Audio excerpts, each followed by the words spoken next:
Hey, team. Welcome back to another episode of the Jenn Commandments podcast. I am your host, Jenn Wien. I'm an engineer currently working in Wisconsin.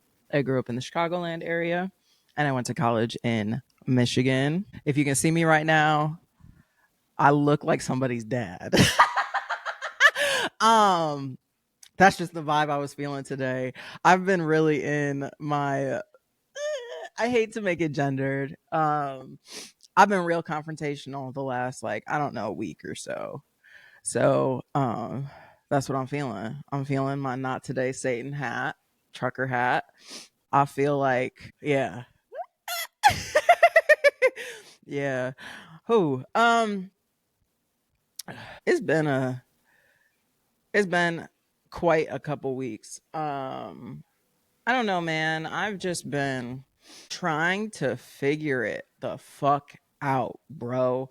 And work was one of the last facets in my life where I need to sort of learn how to one trust in my own voice. I think engineering school just in general and being an engineer is just something that I feel so inadequate for because my brain is a creative brain. I am smart enough to do the technical things, and I've proven that to myself over the last 6 months for sure, if not like a year. But I think that because there are so few and far between people who think the way that I do and um I don't know, just operate the way that I do within the engineering world, it is something it is someplace that I just feel so very isolated in. Um and it sucks. It sucks because I know that my skill set is valuable. And because that skill set is different than many of my peers' skill set, it feels like it's only beneficial sometimes and when people decide it's beneficial. And then other than that, it's seen as almost like a nuisance, you know, um and that sucks. It sucks to feel like you're misunderstood in a space that you desperately want to fit into. You know what I mean? It's very difficult. It triggers a very specific sense of insecurity in me. And it sucks. I'm really trying cuz here's the tea of it is and I'm not trying to sound like a cocky piece of shit, but I'm gonna for a second is if I got good technically, as good as my peers are technically, half of them wouldn't have jobs. And I don't mean that as they're incompetent. I mean it as baby, you're not socially aware. And why is it that I'm not forced, but it is seen as such a imperative thing that I improve technically, but we're not pushing anybody else to grow in the emotional competencies that are necessary to work in a customer service role. We're getting real specific here today. And I don't think that this is a problem that is that's why I'm comfortable with talking about it on the pod, because I thought it was a problem that's just with my specific company, I obviously would talk to them about it. I think this is a engineering problem at large of just it is very easy to want to play into your gender at work, especially because you are rarer because of your gender. And so you have to really toe a line of, okay, I am feminine in these ways, and here's how they bring positive things to the workforce and to my job.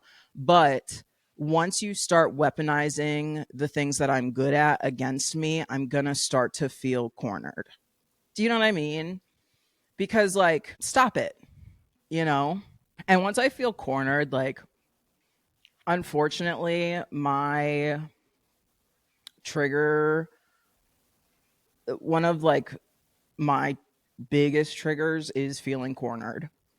And when I feel cornered, I was talking to Jessica about this. I recorded an episode with Jessica, and that will be coming out soon.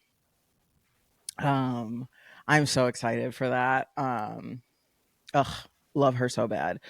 We discuss like we discuss a lot. And we discuss like how we became friends again, how to navigate trying to become friends with somebody in your adulthood that you were like estranged from as a kid, just like really going through the growing pains of like learning and choosing each other.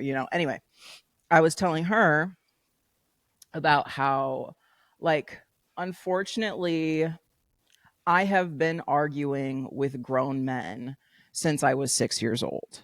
Right. And so when a grown man tries to argue with me in any sort of way, I will let it slide for quite a bit.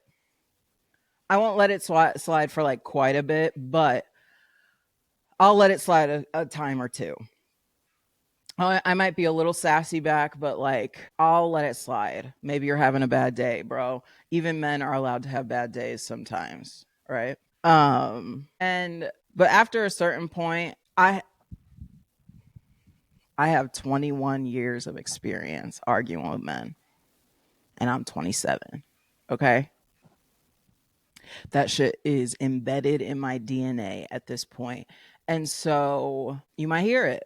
And trying to figure out how to harness that at work in a way that's productive to my end goal, but still honoring the fact that you need to watch your fucking tone is tricky, man. That truthfully, like it's hard. It's hard to figure out. And it's like I'm not so I've just started to be confident enough in myself at work where I can and will advocate for myself and those around me. And so I think there's growing pains on all levels, right? Like in a lot of ways, such as life, the sort of just like phase that I'm in right now is that transition from being a kid adult to like a full grown adult. And like me finally seeing myself as such, and then like respecting myself as such. And then also now, because of that, I'm trying to gain the respect of those around me by like finally sort of showing up as like a full grown adult. Like I'm not, excuse me, I'm not there, obviously, but I am sort of starting to be like, hey, if you don't start respecting me as equals in this space, we're going to have a problem. And that's really been beneficial to both like my workload because I'm honoring and respecting myself enough to delegate now and being like stuff that I thought should just be my job because I am the grunt or whatever. Um and I thought that like I needed to just sort of eat it and pay my dues. I'm like, I don't know, man. Like, at what point's that over? And at what point can I start proving to you that like I may know as much as you? And like, and maybe obviously not as much as a lot of my peers. I mean, just like that I at least know things and my opinion about things is valid. And like I have the same degrees. We are in the same role right now, by the way. And like me understanding that so that I can exude that and project that like I am an equal team member in this race. And I can't just be a grunt when it's beneficial to you. Um That's been hard, and it's hard to like figure out how to navigate, like communicate that in ways that are both respectful and like still honoring myself. And like obviously while I'm trying to figure out that balance, I'm going to overstep lines sometimes. And so like all that to say is like I've had a rough couple weeks trying to figure out all that, trying to figure out like my role in this newfound like respect for myself, newfound like respect for my workplace, and knowing that like I can work hard at things and still try to find balance between working hard, cuz like I'm such an all or nothing person, and so it's really hard for me to like either I'm going to work really really hard at my career, or I'm going to like really go in all in on this, or like I'm really going to go all in on activism, or like I get so like hyper fixated on things. And so like yeah, it's been weird, dude. It's been real weird. Also, dude, I just the holiday season is hard for me, especially in like for the last 2 years. So I stopped talking to my mom um in October of last year. And um I remember on Christmas Eve I drove to one of my best friends in Michigan. I went to her family's for Christmas. And I remember just like sobbing the whole way there. Like I have spent countless holidays with other people's families. Um but like none have ever been as heavy as last year was for me. And I knew that it was because I was deciding to not spend it with my family. A lot of times it was like, I don't know, we had conflicting like plans, or like I don't know, I was going to someone else's, or my mom was going to like we oftentimes had holidays on separate days so that like we could still go to our respective obligations, right? But like largely our family functions have always sort of been secondary, right? And it was just like so devastating to me, because like I've alluded to it a little bit like throughout the channel of like before Christmas last year, my mom sent me a 3-page letter outlining everything she's done for me since I was like 11 years old, and like blaming me for a lot of her life problems, and like really like I know that like that came from like a very emotional state, and like I I understand, and I think a lot of her anger is rightful, even if it's not all my fault, even if it's not like like should be directed towards me. I think that a lot of her anger is like justified, of course. Some of it can be towards me. I'm totally cool with that, and like is justified. But um October of this year, she sent me like a follow-up letter with positive changes that she's made in her life, but like didn't acknowledge anything that I said to her, cuz I sent her one of the longest text messages I've ever written in response to her 3-page letter. And I really just laid it all out of like, you cannot blame me for your problems anymore. And like, I'm a grown woman just like you're a grown woman. And like, the shit that you've done as a grown woman, I would have never done. And especially with children. And you didn't protect us. And I am so proud of her for all of the positive changes she's made in her life. However, there can, like, similarly to the work problems I'm having, similarly to just sort of the life phase that I'm in, is like you not acknowledging any of that is not respecting me as an equal now in our relationship and in our dynamic.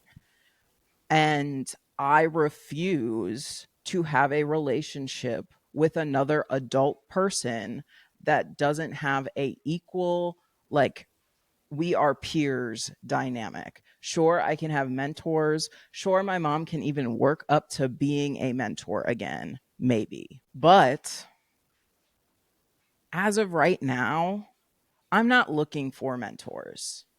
I have a select few mentors that I am really grateful for, and I refer to them when I need to, about life, about work, about content, about I have some good mentors. I'm looking for peers who are going to help me improve and are going to improve as well.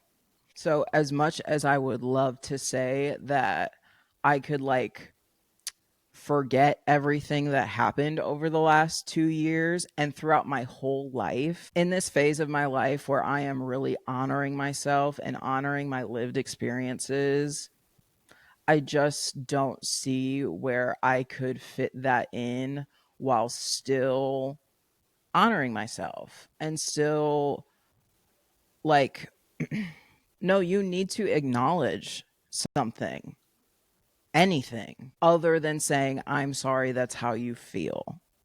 And maybe that's like petty, and maybe that's like, but listen, I'm very open about the things that I need to improve. And while that growth may not be as quick as I'd like it to be, or the people around me would like it to be, right? Um, the T is like I'm trying, and like just trying for myself is validating enough. I can't imagine like having children, having a partner, having friends, people around me that I love, and not wanting to try to be better for them. I just can't. My brain doesn't comprehend that. And maybe it's a trauma response sort of, and maybe my life lived experiences sort of like situate itself in that, like, that's just what I craved so much from my respected adults as a kid, that they would just like make an effort to improve, you know. But like, I don't know. And I think that that is probably one of the reasons why it is so hard to love me and be somebody that I love, is that, like, I hold very high expectations of the people I love and the people around me, and like that is me being her carbon copy. Like that is like I I was on the phone with my boss like a week or so ago, and I was like literally crying and being like, I just don't want to be my mother's daughter, bro. Like I can't, like, it's so hard to try to figure out what is realistic and what is not realistic, and trying to meet people where they're at while also towing the line of being like, okay, but I think you could improve. And like, it's hard. And like, that comes from love, but like, it doesn't feel like love a lot of the time. It does feel like an attack, you know? And I know that because I received it so much, you know? That is the reason why I am the way that I am, is that the expectations of me were so high as a kid, and I did everything I could to meet them. And that has led me into such to struggle in so many facets of my life. It leads me to struggle professionally. It leads me to struggle in like relational dynamics. It like I to be able to show somebody any sort of vulnerability at all. And that's so interesting, right? Because I'm sitting here talking on this podcast. But what I'm like, this is vulnerability that I'm already comfortable with, and like that I've already sort of like come to terms with in my, if I'm uh, if I'm comfortable enough to like talk about things out loud, like I'm composed and collected while talking about things, even if I am crying, right? Even if it is still an emotional thing for me, a lot of the times, like I'm sort of signed, sealed, delivered on that. I'm like, well, whatever. Like it is when I can't verbalize that you should be like, oh, this is important to discuss, because it is something that and I'm working on that, but like, damn, bro, it's also the holidays. It's like I got a lot going on. Oh, fuck, bro. Dante got a haircut. Yeah, it's just been such a trying to unpack the relationship with your mom, and like sort of how it plays such a like me and besties, my various besties. We all got mommy issues in a lot of ways, but trying to figure out like how much the relationship with your mom is a reflection of sort of how you see yourself into adulthood, and like how you try to engage with others relational, like it is very like it's very interesting.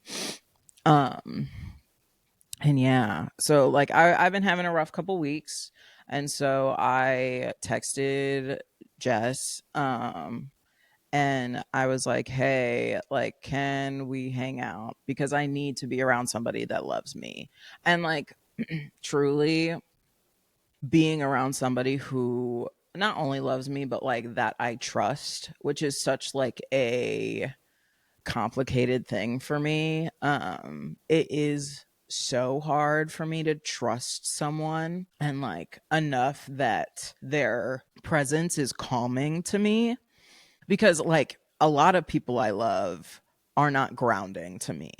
I've loved chaotic. I've loved like my family has always been chaotic. And so when I'm around people that I genuinely can like relax and be quiet around, even if I'm not actually quiet, um, it's very important to me.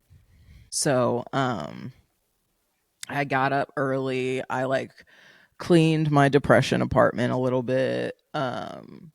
And babe, you ever have like garbage bags just like sitting in your apartment because you don't want to take it down to the trash? Why? Just take it out, bro. Like, come on. Anyway, I cleaned up. I made sure that all the dishes were done, laundry was done, like all that stuff. I coordinated with Bestie to make sure Dante was going to be watched. And I moseyed my way down to Stager for the night.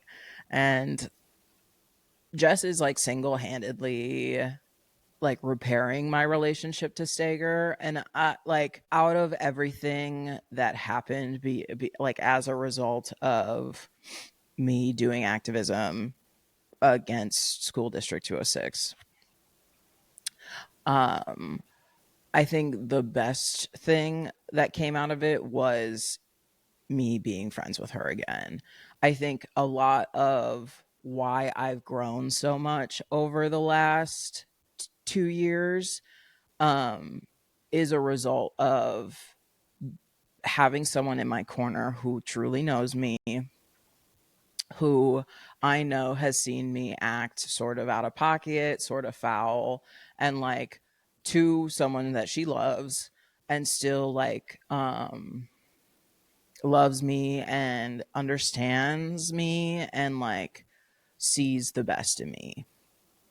And I think that we really both provide that to each other, because like I also see stars around Jess all the time. You know, like I love her so much. Um and I don't know, it was just so nice. It's always such a good time, and like so nice to be around her. Um, and yeah, and really like honor our friendship in a way that I am a little ashamed that I never fully did when we were kids, you know, like I think there was a part of me that was like a little, I don't know, just not able to really understand everything I mean, we were kids. So, but just like I'm really grateful that I get to be in her circle, you know, and that we figured our shit out, you know. Go figure your shit out with some people who like you still think about, you know, because like likely you're not going to stop thinking about them, and it doesn't have to be like it doesn't have to be a full like rekindling for real if you don't want it to be. But if you have some sort of like weird feelings about some past shit, like address it, address like one. There have been a number of messages I've sent to people throughout the years that have been like, I don't know, we argued so much while we were teenagers and I don't really even know why. Like, I actually really liked you. You know, like, um, we were just like two big personalities and like they conflicted sometimes, you know, like we were doing teenager shit. And like a lot of it is just that, you know, a lot of it is just teenager shit. So, like, if you think you can figure it out and you would like to, I don't know, why not? You know, I think that's what I've really learned over the last like time that I've been doing guests on the pod, that sort of thing. Is like it ain't really that serious for real. And like what our lives consist of now is just so much more important than like who we were, and very few people are going to understand us and where we come from us.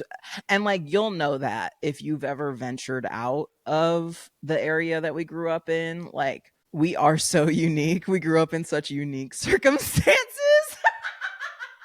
And like honor that and like find camaraderie in that while also being open to exploring those outer worlds, because like those when you go out and explore, at least for me, and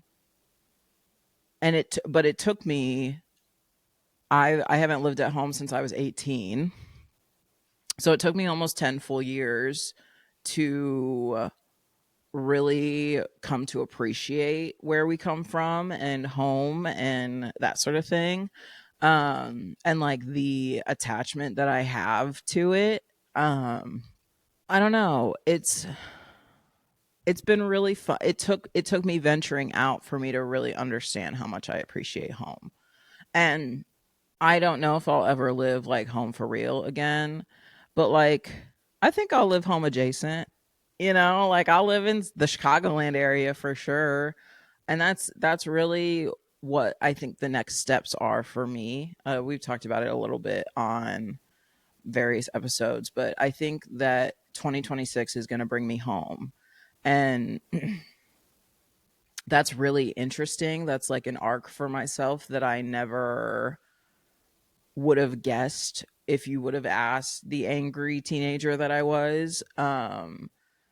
And that's so cute. I don't know, like um I've had some really crazy like dreams and like manifestations about home. And now that I see it, it's like really hard to not to unsee it and be like, "Oh, this is like so clearly the path." You know? And I don't really even want to discuss it because I just want to keep it to myself and to like maybe like a select couple of like, oh, I think the culmination of all of my lived experiences and like my family's lived experiences and like the things that we all love, I think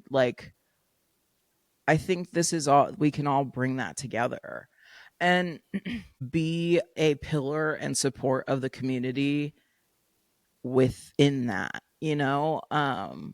So I don't know. I think it's going to take me fucking 15, 20 years, but I think that I have like a really cool idea. And we'll see. We'll see if I fucking change my mind in fucking 6 months. That's like sort of my trajectory most of the times. But like, I think this one, it's like a culmination of sort of all the things I'm passionate about. So we'll see. We'll see.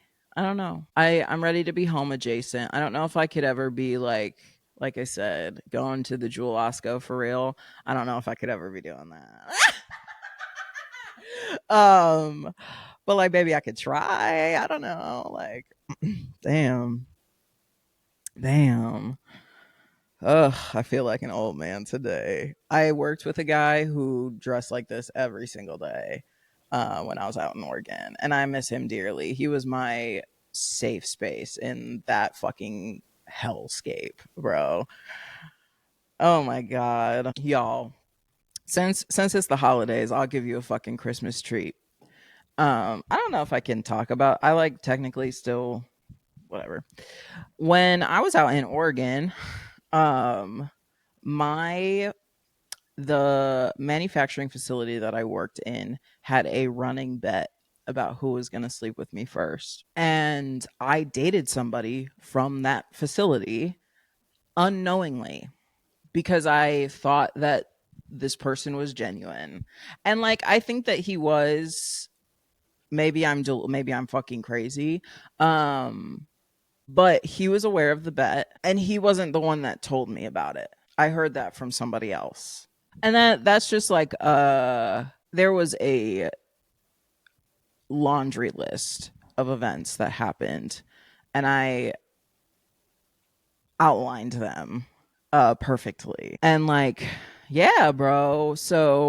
Trying so this and in a lot of ways like the stress of that of like that happening, having to go into like investigation mode where I sort of just like sat in my apartment for like 2 months straight and like was anxious about the whole thing, and then moving back to the Midwest as a result, and like the fallout between the guy that I dated in the facility and I was like a fever dream, felt like it was drug induced. um and I feared for my life so nasty that like I saw an Oregon license plate here and I had a panic attack so bad I like had to call my brother. um and like as a result of that, had a flare up of an autoimmune disease. I think that I really was dead set on like never working hard at a job ever again for like a full year afterwards. And I'm unlearning that right now, which it was a defense mechanism and like totally understandable, right? It sucks. And like I hate that I felt that way, and I hate that like I didn't perform at work the way that I wanted to as a result. Um I was dealing with like medical stuff. There's like all sorts of excuses I could make, but like the tea is like I really resented working for a long time. And I was terrified of men and I still largely am. And so like I don't know, I'm working through it. I've really shaped up in the last, I want to say 6 months. In the last 6 months I've really like taken a lot of I'll say year since like my yeah, I'll say like year. Um it was really such a goal for me to figure that out, you know? I don't know. I'm glad that I did. And I'm glad that I'm still figuring it out. It's not perfect. And like, I'm probably a little behind because of that. But like, baby, at least I'm trying now. I don't know what to tell y'all. You know what I mean? Like, it sucks. It sucks. But like, I don't know. I'm trying. Okay. That's all I got today for y'all. For y'all, my stress. Now I can just let it go, and y'all are just gonna be anxious now, listening to my stress for fucking however long this is. All right. Merry Christmas. It's hard. It's a hard time for all of us. No, I don't, probably not all of us, but it's a hard time for me. So if it's hard for you as well, I hear you, bro. I fucking hear you, and um, I'm sorry. We gonna sit with it together. That's all I got. Love y'all. Wash your face. Drink some water. You know how it be. Love y'all.